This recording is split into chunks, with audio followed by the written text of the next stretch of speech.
Hi everyone, this is from செபிஐஎஸ் academy. இன்னைக்கு நம்ம தினமணி நியூஸ் பேப்பரில் இருக்கக்கூடிய கரண்ட் அஃபேர்ஸ் பார்க்கலாம். ஃபர்ஸ்ட் பார்த்தீங்க அப்படின்னா, நிலவின் மறுபக்கத்தில் RW2 குழு ஆய்வு, மனித வரலாற்றில் தொலைதூரம் பயணித்து சாதனை. ஸோ இந்த டாபிக் பார்த்தீங்கன்னா group 1 main syllabus paper 3 Indian and வேர்ல்டில் இருந்து கவர் ஆகும். ஸோ நாசாவினுடைய விண்வெளி ஆராய்ச்சி நிலையம் பார்த்தீங்க அப்படின்னா RW2 விண்வெளி வீரர்கள் குழு நிலவினுடைய அந்த மறுபக்கத்தை வந்து ஆராய்ச்சி பண்ணிட்டு மறுபடியும் என்ன பண்ணியிருக்காங்கன்னா பூமிக்கு வந்து திரும்பி இருக்காங்க. ஸோ இது வந்து ஓரியான்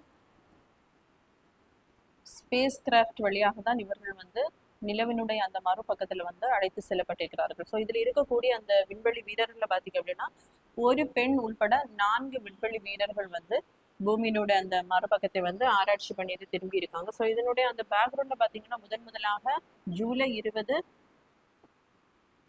1969 ஆண்டு அமெரிக்காவினுடைய அப்பல்லோ 11 மிஷன்ல முதலாக நீல் ஆம்ஸ்ட்ராங், ஸோ அடுத்ததாக புஷ் ஆல்ட்ரின், ஸோ இவர்கள் வந்து முதலாக நிலவில் வந்து கால்தடம் பதித்திருப்பார்கள். ஸோ அடுத்தபடியாக பார்த்தீங்க அப்படின்னா 1970 ஆண்டு அப்பல்லோ 13 மிஷன். ஸோ இதில் வந்து அமெரிக்காவினுடைய அந்த விண்வெளி வீரர்கள் வந்து பூமியிலிருந்து பார்த்தீங்க அப்படின்னா 3.99 லட்சம் கிலோமீட்டர், ஸோ இது அவ்வளோ தூரம் வரைக்கும் பயணம் செஞ்சு நிலவை வந்து சுற்றி வந்திருப்பாங்க. ஸோ அடுத்ததாக பார்த்தீங்க அப்படின்னா அது முடிஞ்சதுக்கு அப்புறம் தற்போது தான் பார்த்தீங்க அப்படின்னா பூமியிலிருந்து 4.06 லட்சம் கிலோமீட்டர் தூரம் வரைக்கும் சென்று நிலவினுடைய மறுபக்கத்தை வந்து ஆராய்ச்சி பண்ணிட்டு மறுபடியும் பூமிக்கு வந்து திரும்பி இருக்கு. நெக்ஸ்ட் பார்த்தீங்க அப்படின்னா கல்பாக்கம் முன்மாதிரி வேக ஈநுலை செயல்பாட்டில் சாதனை, 500 மெகாவாட் மின் உற்பத்தியின் முதல் நிலையை எட்டியது.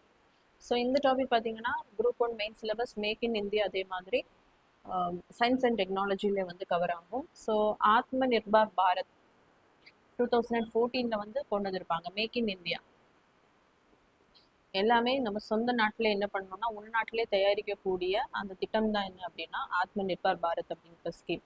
ஸோ அதன்படி பார்த்தீங்க அப்படின்னா இப்போ அணு உலையில இருந்து என்ன பண்ணுவாங்கன்னா மின்சாரத்தை வந்து தயார் பண்ணுவாங்க. ஸோ தமிழ்நாட்டில் பார்த்தீங்க அப்படின்னா 2 இடங்கள்ல தான் இந்த அணுல இருந்து என்ன பண்ணுவாங்கன்னா மின்சாரத்தை வந்து தயாரிப்பாங்க. ஒன்று வந்து கல்பாக்கம், அடுத்ததை பார்த்தீங்க அப்படின்னா கூடங்குளம். ஸோ இதுல கல்பாக்கத்துல இருக்கக்கூடிய இந்திரா காந்தி அணு ஆராய்ச்சி மையத்துல பார்த்தீங்க அப்படின்னா இந்த பாரதிய நபிக்யா வித்யுத் நிகம் பாவினி நிறுவனம் சார்பாக ஒரு புரோட்டோடைப், அதாவது இங்கேயே உள்நாட்டிலே தயாரிக்கப்பட்ட அந்த புரோட்டோடைப் ஃபாஸ்ட் பிரீடரை வந்து 500 மெகாவாட் மின்சாரத்தை வந்து தயாரிப்பதற்காக என்ன பண்ணியிருப்பாங்க அப்படின்னா இன்ஸ்டால் பண்ணியிருப்பாங்க. ஸோ அதனுடைய அந்த முதல் நிலையை பார்த்தீங்க அப்படின்னா இதில் வந்து நியூக்ளியர் ஃபிஷன்ஸ் தான் அதிக அளவிலாக நடக்கும், அதாவது அணு பிளவு வந்து நடக்கும். ஸோ அதனுடைய முதல் நிலை தான் எட்டி இருக்கு அப்படின்னு இதுல மொத்தமாக 3 நிலைகள் உண்டு. அதுல வந்து முதல் நிலை வந்து இப்போ எட்டி இருக்கு.